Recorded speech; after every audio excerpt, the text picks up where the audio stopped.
That behind me is a van. It's my van, and it took a long time to build. I bought the van back in November. It is now September, and it is finally done. It could use with some improvements, but let me show you the van. The latest improvement was a lift and bigger tires. Now, I know I posted photos before and people were making fun of the tires because they were too small, but these are the big tires. So, there's a lot of questions that need to be answered. Why do I have a van? What's the point of the van? And more importantly, what's inside the van? First, let's look inside. I'll give you a tour showing you the outside of the van in a second as well, but check this out. So right in front of us right here, well, that's a shower. This shower is, I don't know, it's fully functioning. Now, a lot of the vans you'll see online have a closed room. We thought that was a bad idea because we rarely use the shower, so what Neil did, Neil's the guy who basically built everything, he decided to go with this. Check this out. This shower curtain bar rod can actually pull out, and then you have, voila, a shower. Now there is even a toilet in here. This is the bathroom, the full bathroom, so you can see you got shampoo and toothbrush, a little mirror there, and there is a light specifically for the bathroom. Now admittedly, I don't use this that often. This is more for emergencies, and the purpose of this van is more so production in the field. For those that aren't familiar with who I am and what I do, I will give you that rundown as well. So, as you can see, we have a workstation here.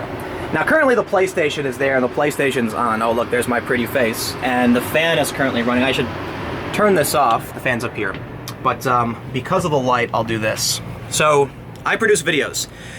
For those that aren't familiar with my work, I was the founding member of Vice News. You may have heard of Vice. And so Vice has been around for a really long time. But I started doing on-the-ground reporting and news with them. I ended up traveling the world, producing mini documentaries and things like that. I ended up working for an ABC company after that, and then I went fully independent, and now I have a series of YouTube channels, which I guess do pretty well for some reason. But here's the thing. As I've expanded my content into political commentary and reporting online, there has been a drought in field reporting, and that's what I love doing more than anything. Most of the people you'll see talking about van life and getting a van to live in, look, there's the bed, it's kind of messy. They do it because they want adventure, and they do it because they're tired of the corporate life and they're like some couple. No, not me. I'm probably going to end up traveling on my own, which is probably not a good thing. But I'm going to be traveling not because I'm looking for adventure, but because I'm trying to get back to the adventure and produce some on-the-ground reporting and journalism. So I have a background in video production, and yeah, I'm going to be on the ground traveling. That's the main purpose of the van. So when it comes to things like a shower and a toilet, it's not so much that I'm going to be living in here and I need a shower.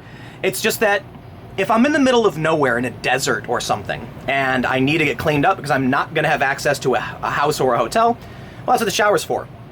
Here is a little happy accident. What's his name, Bob Ross? That guy's a happy accident. So this is actually, behind that panel is where the plumbing goes. However, Neil, the guy who essentially designed and built it all for me, is a smart person, and so he put these hooks in here, left and right, you can see them up here, and that's where my skateboard goes. So it's actually pretty convenient because I skate all the time. Don't mind the plane. Now, sleeping arrangements. This is a very nice and comfy foam bed. I opted against memory foam. I do not like memory foam, it is terrible. We can see there's some lights here on both sides. So if you want some reading and there's one person that way and one person this way, I can actually fully extend when I'm sitting up here, laying here. We got power outlet here. We have this monitor, which is built in. Isn't that fancy? And this arm, although I locked it down right now, can fully swing all the way to the other side. We got the chair here, and this is designed so that I can set a camera here, my laptop, and I can film videos and do editing and production on the road. PlayStation is plugged in, and here are our controls. We have two pumps right here, and they're both off. One of these pumps turns the water on so that the shower will flow. The other pump turns the drain on. This right here is an internet booster I have on the roof. I can actually show you the roof. Now up here is my junk drawer, it's just a shelf where I have a bunch of loose trash, and I have some big speakers. They're currently off, and then these sheets are just here for now. I'm going to use these to wrap the foam again. So for the most part, this is where I'll be sleeping. We've got some towels hung up here, some shorts, a hat. This is the van. And for those that are wondering, there's actually a hard Velcro right here. And I have a Switch, a Wii, not a Wii, oh my God, a Nintendo Switch. I call them a Wii for some reason. And I can pull this off and stick on the different system, but I prefer PlayStation, so. Now let's close this and I'll show you some other really basic stuff. This up here, AC unit.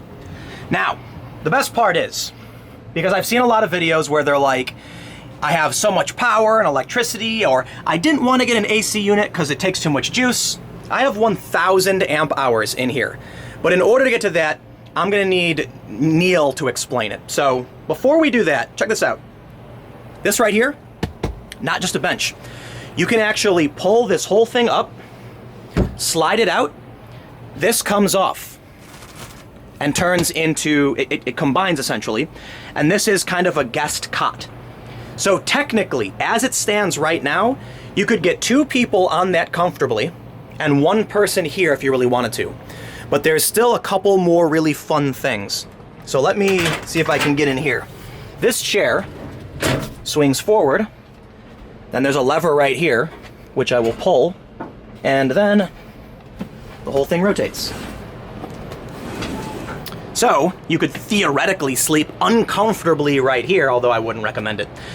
But at any rate, you could sit down in this chair and have a really cool chair.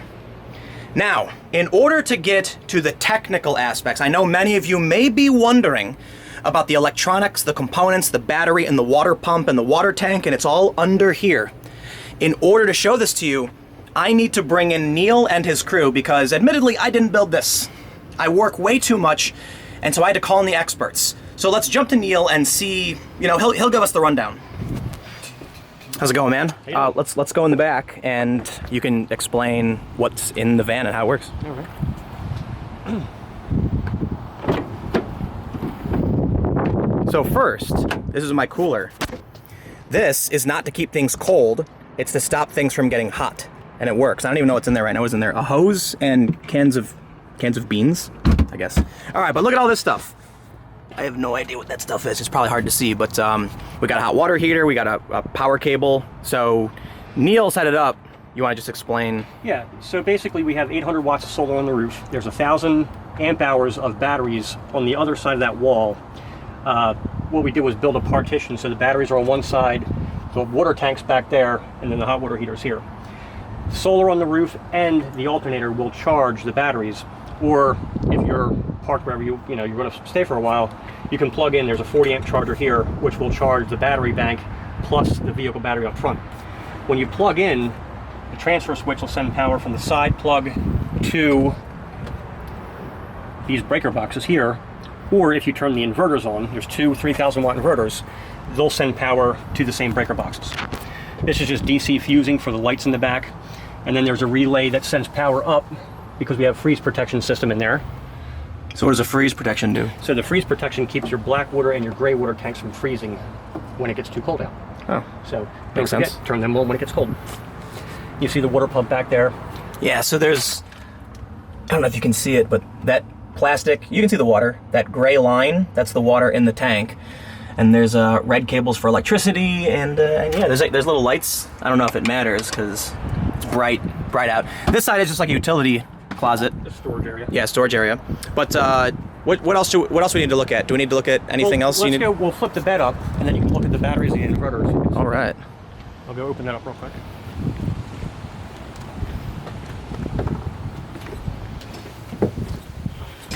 Be out the way here and hold that. Let's flip it up. No, it doesn't. This has to go here and slide. So it's kind of hard to see in there, but. So there's 4 of these 8D AGM batteries and 2 3,000 watt inverters. There's an isolator that takes the alternator charge and then charges these batteries.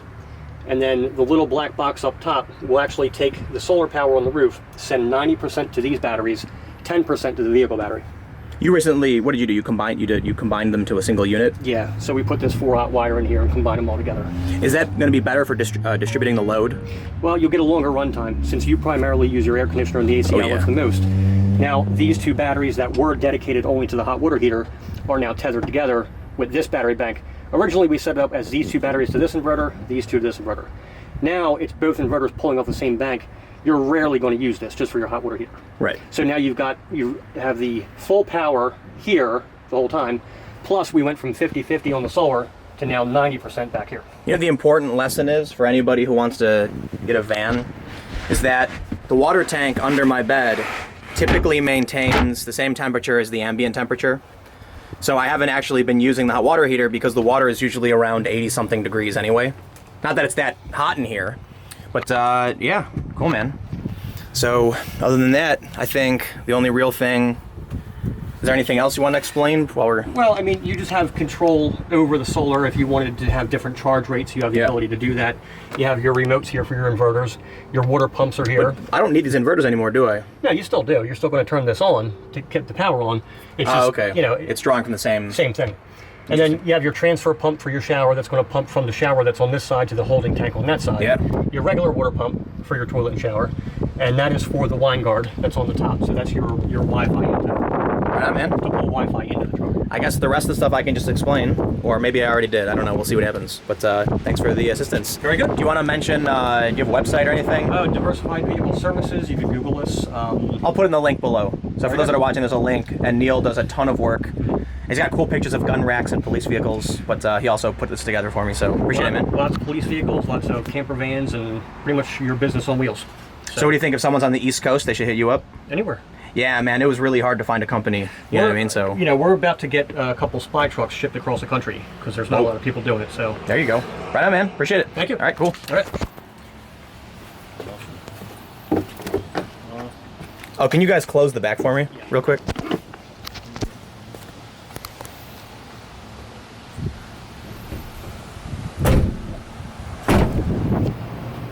So that's basically it. You know, there's water in the tank right now, and this is the plan.